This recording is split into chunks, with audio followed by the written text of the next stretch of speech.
सलवा जुडूम एक आदिवासी शब्द जिसका मतलब है शांति का कारवां, लेकिन इसका चरित्र इस शब्द के ठीक उलट था। कभी कट्टर कम्युनिस्ट नेता रहे महेंद्र कर्मा ने कांग्रेस में आने के बाद सलवा जुडूम की शुरुआत की।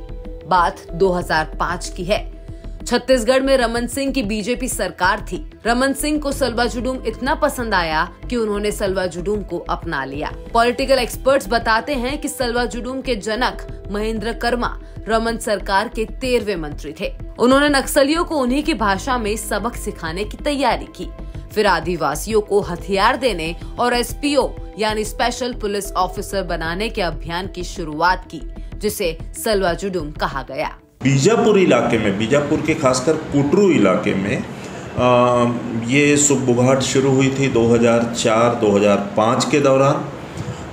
उसके बाद 2005 में ही करकेली जो कुटरू इलाके का एक गांव है, वहाँ पर जब नक्सलियों ने कुछ ग्रामीणों की पिटाई की तो उससे आक्रोशित ग्रामीणों का ये जो आक्रोश एक आंदोलन में कन्वर्ट हुआ और करकेली में एक बड़ी सभा हुई और जिस सभा के बाद सलवा जुडूम का शंखनाद किया गया। वहाँ के ग्रामीणों ने नक्सलियों के खिलाफ अब खुलकर के संघर्ष करने का आह्वान किया था और उसको ही सलवा जुडूम की शुरुआत माना जाता है। सलवा जुडूम का असर भी देखा गया। आदिवासियों की मदद से माओवादियों के ठिकानों और जंगल में चल रही उनकी गतिविधियों की जानकारी सरकारी सुरक्षा एजेंसियों को मिली। गांव वालों ने भी माओवादियों को शरण देने से लेकर राशन पानी में सहयोग देना कम कर दिया। कुछ जगह आदिवासी स्पेशल ऑफिसर्स ने माओवादियों का सामना किया और उन्हें गांव से मार भगाया। माओवादियों के पैर उखड़ने लगे तो उन्हें पुलिस के भेदिये का आरोप लगाकर गांव वालों को जनता की अदालत में मौत की सजा देने का सिलसिला शुरू कर दिया गया। कि जब लोकल लोग जुड़ने लगे फोर्स के साथ, क्योंकि जो पैरामिलिट्री फोर्स है उसके जवान जो है वो बाहर से आए हुए थे, वो बस्तर की भौगोलिक परिस्थितियां और यहाँ के रीति रिवाजों और ग्रामीणों के तौर तरीकों से बिल्कुल वाकिफ नहीं थे। लेकिन सलवा जुडूम अभियान में जो एसपीओज बनाए गए, स्पेशल पुलिस फोर्स ऑफिसर बनाए गए, उन सबको इसमें जब शामिल किया गया तो वो जो फोर्स जब मूव करती थी तो वो लोकल गाइड के रूप में चलते थे ताकि उन लोगों को ये सही स्थिति से वाकिफ करा सकें और सही जो मुठभेड़ हो या नक्सलियों के जो कैंप हैं वहाँ तक पहुंचकर जो एनकाउंटर करके उनके कैंपों को नष्ट किया जा सके। तो इसमें सलवा जुडूम अभियान के साथ साथ सरकारी मशीनरी और सरकार को भी फायदा हुआ था। सलवा जुडूम के एसपीओ को 3000 रुपए महीना और लड़ने के लिए एक बंदूक दी जाती थी। बदले में उसके परिवार को सरकारी कैंप में रखा जाता था। अब हुआ यूं कि माओवादियों के निशाने पर एसपीओ तो आए ही, साथ ही सरकारी कैंपों पर भी माओवादियों के हमले बढ़ने लगे।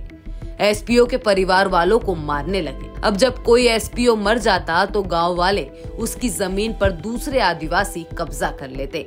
इस कारण भी सलवा जुडूम आंदोलन को झटका लगा। वो जो लोग कैंप में आए थे उनकी जो जमीन थी वो खेतीबाड़ी वाली वो बंजर बन गई थी। कम से कम 5 से 6 साल तक उसमें कोई भी फसल नहीं ली गई और यदि कोई फसल लेने की कोशिश भी करता था तो नक्सली उनको मार देते थे। इस लिहाज से नक्सलियों की हिंसा और उनके आतंक का भय जो था उसकी वजह से भी यहाँ खेती काफ़ी कई सालों तक प्रभावित रही और यहाँ के ग्रामीण बाहर रोजगार के लिए भी नहीं जा पाते थे और शासन और सरकार की जो सुविधाएं थी वो भी उन तक नहीं पहुँच पाती थी क्योंकि बीच में नक्सली रोड़ा बन जाते थे। खूनी संघर्ष की घटनाएं बढ़ी तो कुछ संगठनों ने सलवा जुडूम के औचित्य पर बहस छेड़ दी। कहना था हथियारबंद माओवादियों से लड़ने का काम राज्य पुलिस और सुरक्षा एजेंसियों का है। पुलिस गरीब आदिवासियों को अपनी ढाल बना रही है। इस बीच शिकायतें भी मिली कि एसपीओ बंदूक के दम पर वसूली करने लगे हैं। गांव वालों से पुरानी रंजिशों का बदला ले रहे हैं। ये संघर्ष कई सालों तक चला। मामला सुप्रीम कोर्ट तक पहुंचा, जहां सुप्रीम कोर्ट ने 5 जुलाई 2011 को सलवा जुडूम को खत्म करने का फैसला सुनाया। अगर आज की बात करें तो सलवा जुडूम खत्म हो गया है, लेकिन वो आदिवासी ग्रामीण जिन्हें नक्सलियों से खतरा है वो आज भी सलवा जुडूम वाले कैंप में रह रहे हैं। देखिए, राहत शिविर अब तो सब खत्म हो गए। कुछ जो दहशत में है वो पुलिस के कैंप में रह रहे हैं। कुछ दूसरे जगह में रह रहे हैं, सब इधर से उधर बढ़ गए।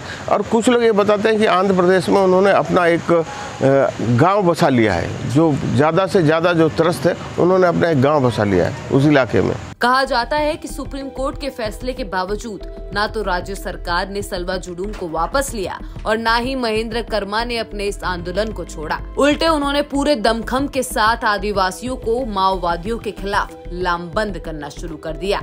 जब माओवादी कमजोर पड़ने लगे तो उन्होंने 25 मई 2013 को कांग्रेस के काफिले पर हमला कर दिया, जिसमें महेंद्र कर्मा समेत कई नेता मारे गए।